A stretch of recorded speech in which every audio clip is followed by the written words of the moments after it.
Hello, I'm Reverend Dr. Horace F. Whitaker Jr., and thank you for joining us here at the Thoughts for Living podcast. Today, we hope that you will enjoy the content that we've worked hard to provide for you. Here's this week's episode. Hello, and welcome to part 2 of the episode, Whiteness Must End. We thank you for joining us, taking time out of your day to engage this content.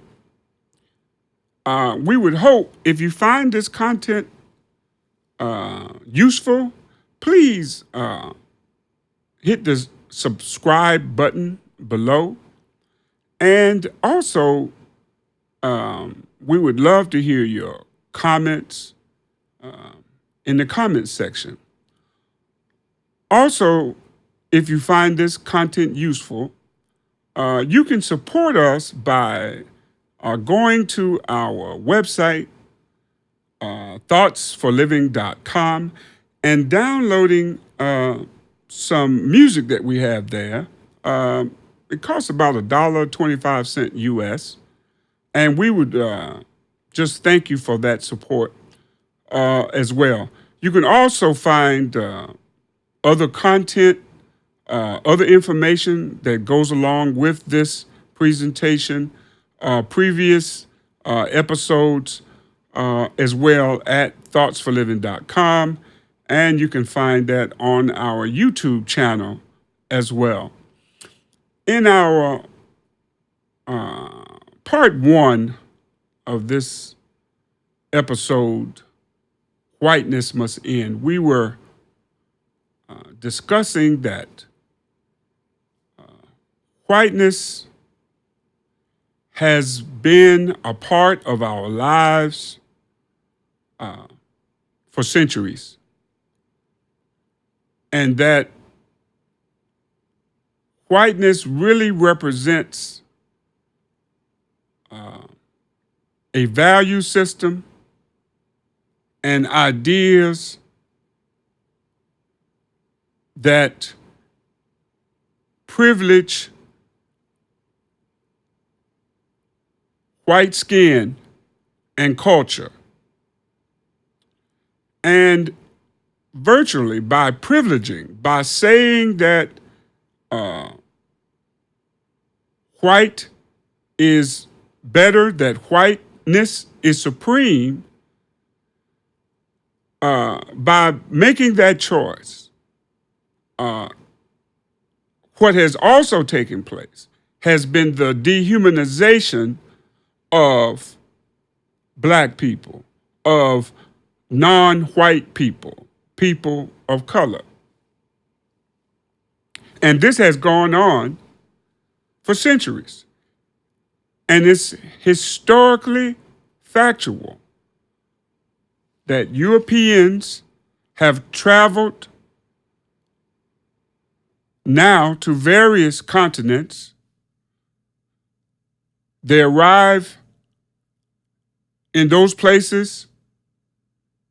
They claim land that they've never set foot on before as their own.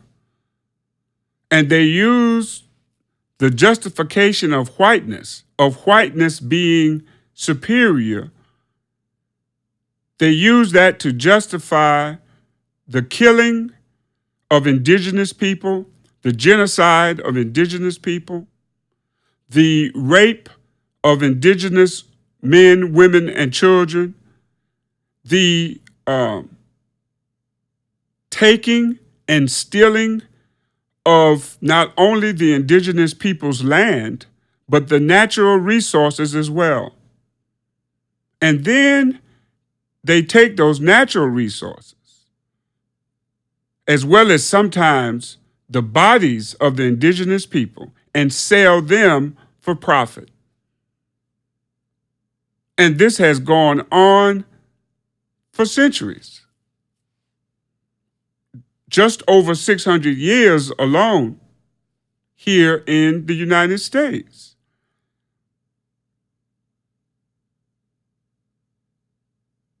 Now, that's not the story we are told in our schools, in our homes, in our places of worship. The story that is most told is the narrative that suggests that the European is the is the is responsible for the spread of democracy across the earth.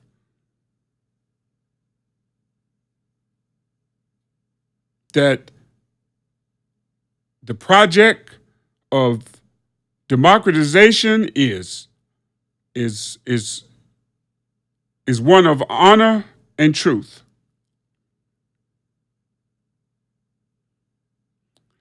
But this idea alone erases so much else that we've come to understand historically about that story.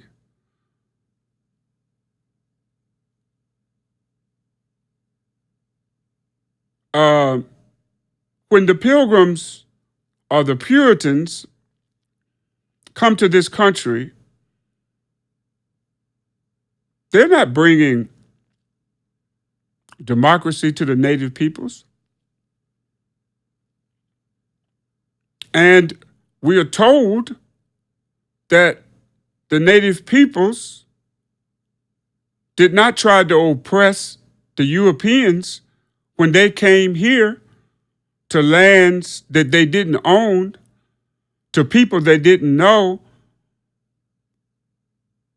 We're told historically that the native people helped the Europeans to survive the winter, fed them, taught them how to grow native crops.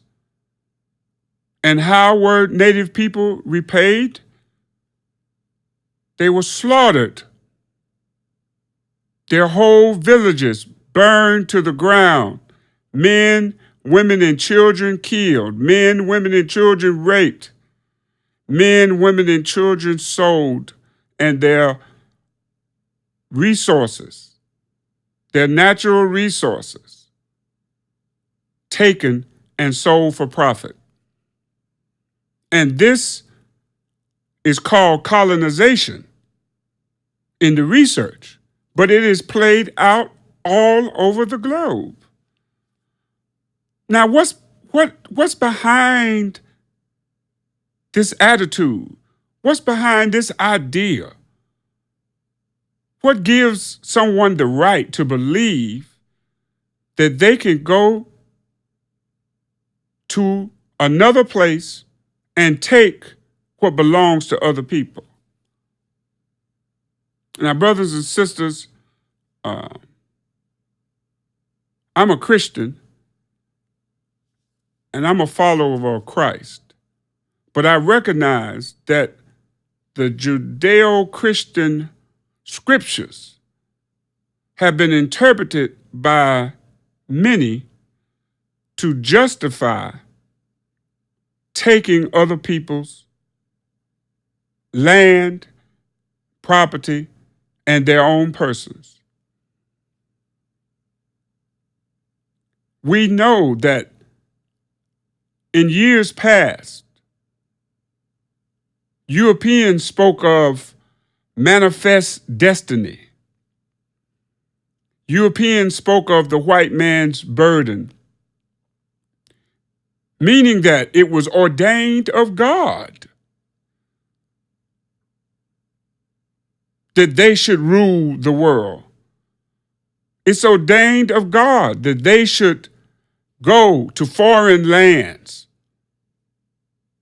and to make people, under the guise of making people Christian, to take their lands, to rape the men, women, and children,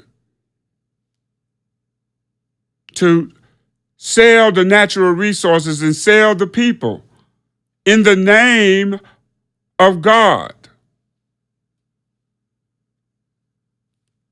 Well, if I may digress for a second, that's Old Testament. Jesus doesn't teach that. And let's look at how that kind of mindset, that belief that God has chosen you above all other people on the earth, whites, to be able to rule the earth. How does that idea play out today? Well, whites can talk about destroying the government and can even exhibit behavior to overthrow the government, like they demonstrated during the Civil War and during Jim Crow and on January the 6th. After the end of the Civil War, as we saw televised on January the 6th, most of the terrorists and subversives that just happened to be white were allowed to return to their families and homes and communities, almost as if nothing had happened. Now, that's tragic because blacks, in most cases, have not been arrested for attempting to overthrow the government, but rather our people are targeted and surveilled and killed for demanding that the government live up to the Constitution and its ideals so that blacks are treated equally. Another glaring contrast between whites' attempts to overthrow the U.S. government and black protests for federal support of their citizenship rights is that most MAGA supremacists have not willingly been arrested or jailed. Instead, they scrub their social media accounts of posts and pictures that expose their support for white supremacy. And then they cry and whine and make excuses. On the other hand, black people of principle, including children, youth, and adults, have conducted acts of civil disobedience and willingly gone to jail. We saw this with 8 South Africans, including Nelson Mandela, accepted life sentences without reservation, admitting the purpose and reason for their actions, because their actions were just.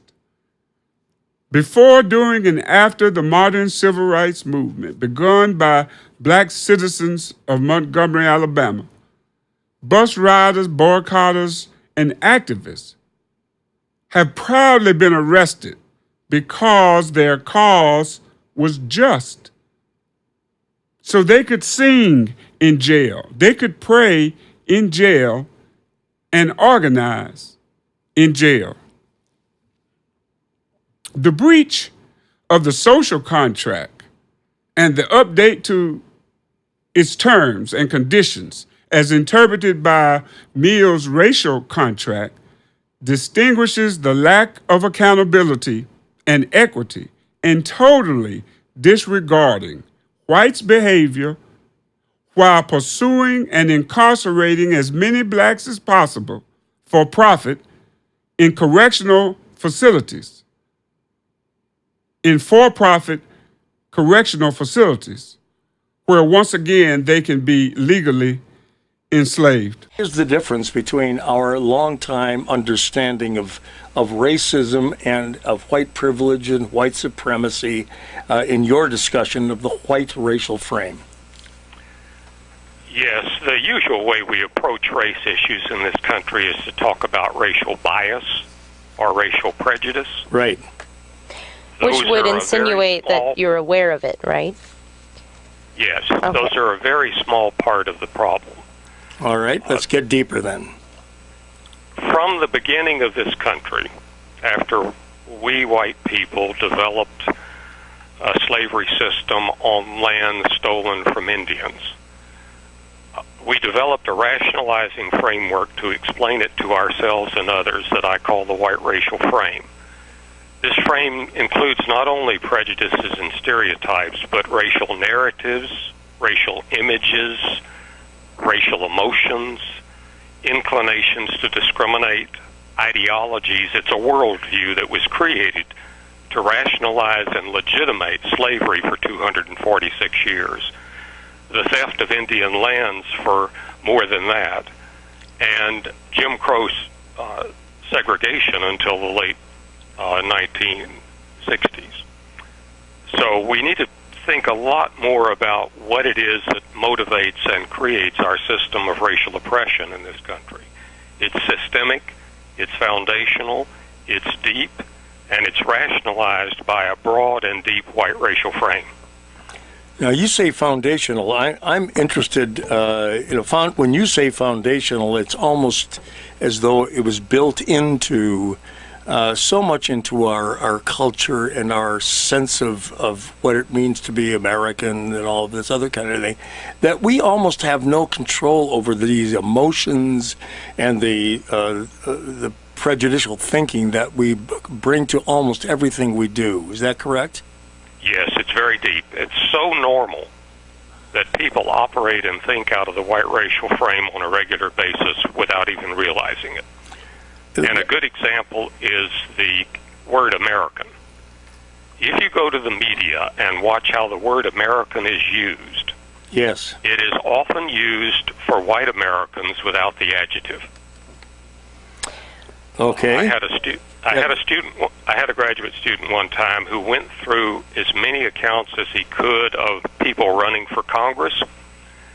If the person was black or Latino or Indian, that was always mentioned in the story about the member of Congress. If the potential member of Congress was white, it just said American or person. It didn't use an adjective. So white is kind of the normal condition.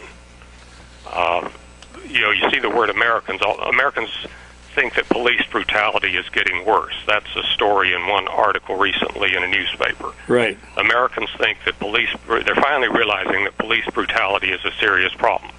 Because it's happening to them, that of course. means White Americans. That's right. Because people of color have realized that's a problem for centuries, right? Yep. So this white framing is just built into everyday discussions, motivations, the way people think. You see it in police profiling. You see it in shopping and stores profiling. You see it all the time. Now, I'm assuming you've led several discussions surrounding this. What type of reactions do you get from white people when you mention this? I mean, when you tell them that they're not aware of the fact that they're living in a way that sort of perpetuates racism? Well, is it surprising to people? If you can provide them with examples, like I started doing some, if you provide them with examples, you can get most whites to start thinking about this. Do I really think out of a white frame? Now, one key thing about the white frame is it's got two major parts. One part of the white frame is the pro-white stuff.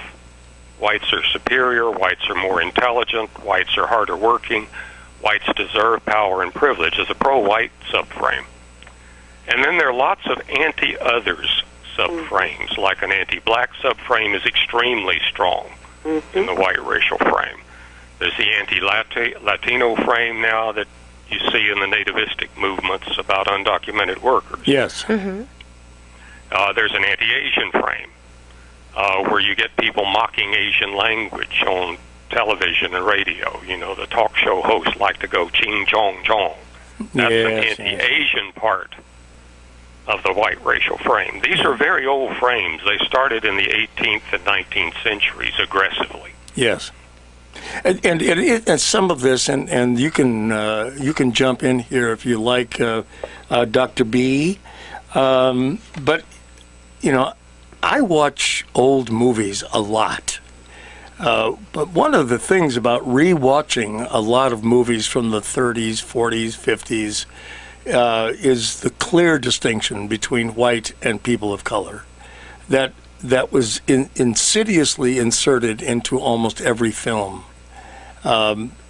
Just watching those films over and over again, do you think that reinforces things for us as white folks, or do you think that we are brought up a little short by seeing it again? And I know it shocks me a little bit to see just how much we pigeonholed people of color in our cultural institutions in that fashion? I think from what Dr. Figan was saying is the truth is that there's a great deal of cognitive dissonance. And in psychology, we see that as confusion.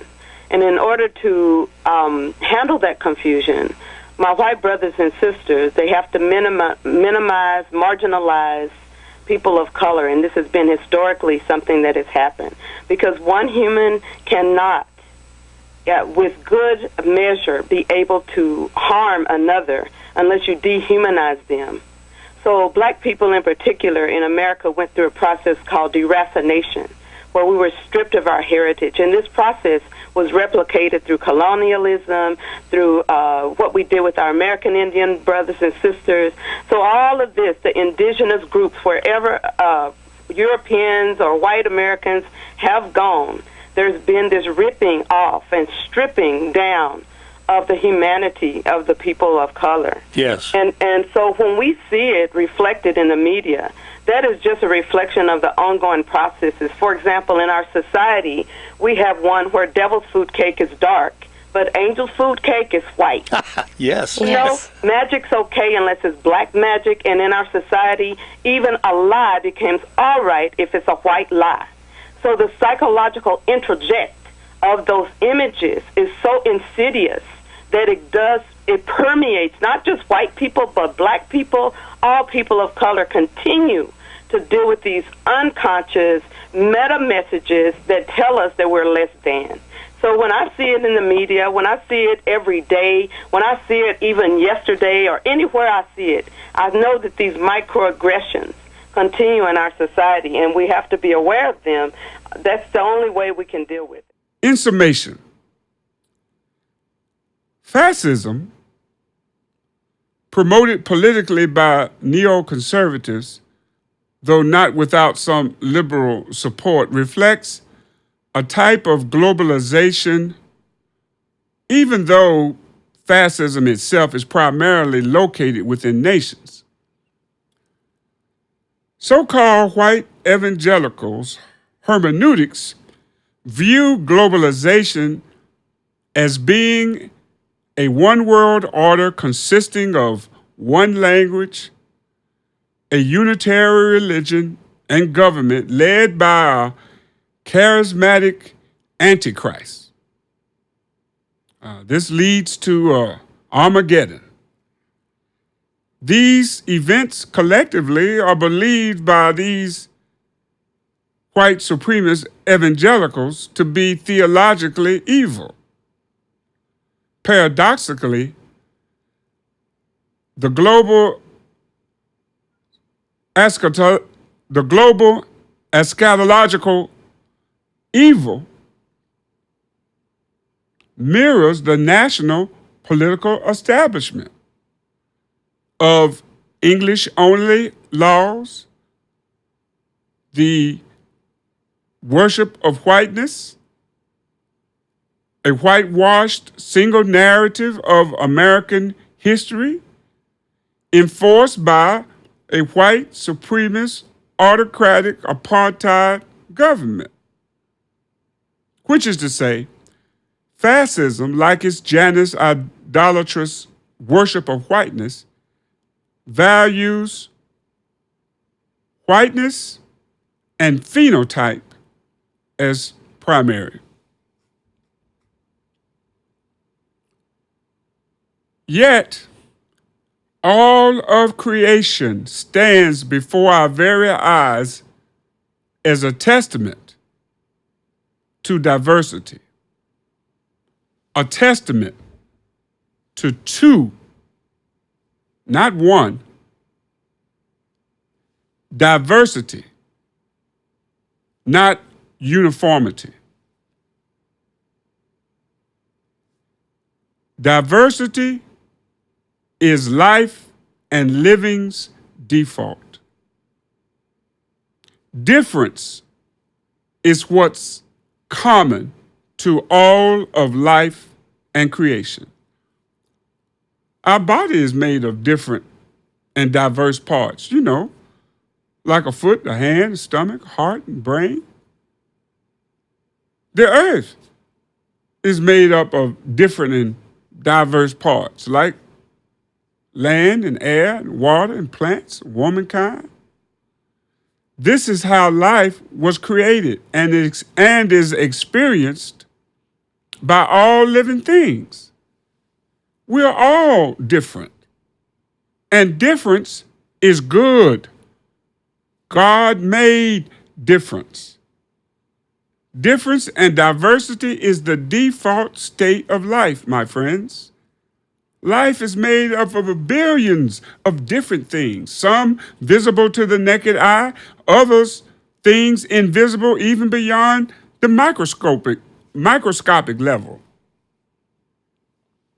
Now, unity as a concept exists, but unity or oneness comes out of diversity.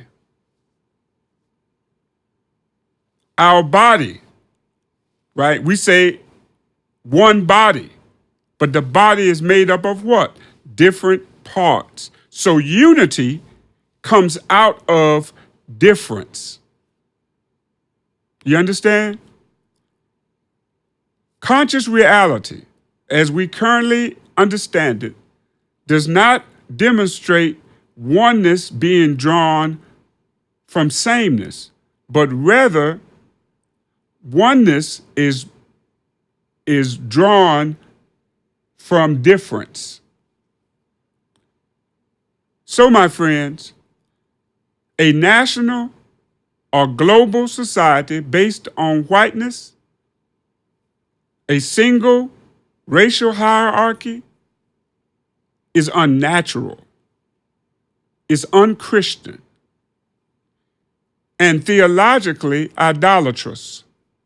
It is politically, socially, and economically unsustainable, and thusly cannot live. Whiteness cannot live because whiteness is the opposite of live. Whiteness is evil.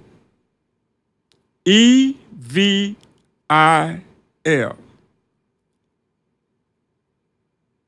It is up to you and I, all of us, as brothers and sisters, to stand together, to vote together, to organize together, that we might uphold a democratic, just, and equitable society.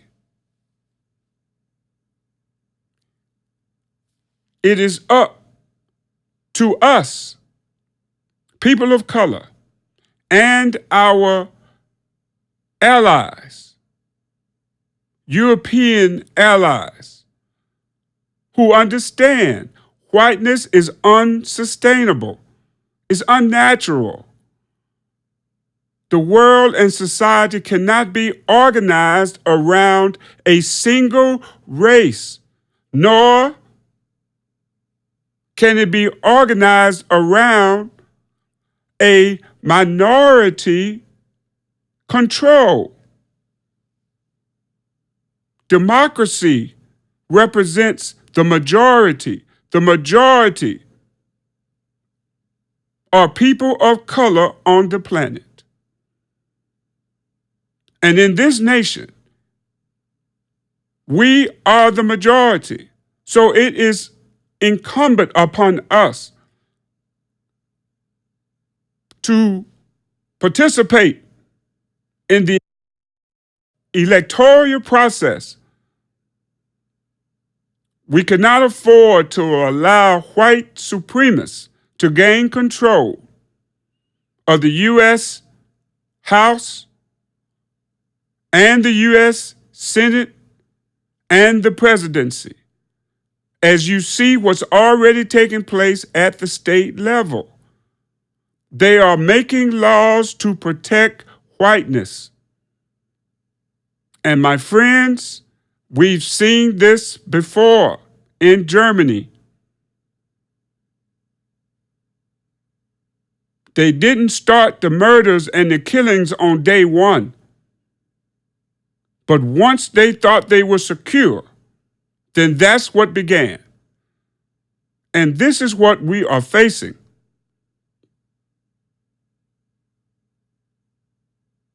But I'm certain that as the young people and our seniors put their lives on the line during the pandemic in order to go to the polls and to have a historic outcome for the state of Georgia and in other places, we as a people and those our brothers and sisters aligned with us, indigenous people, Asian Americans alike, we will have the final say-so on establishing a true democratic government in this nation.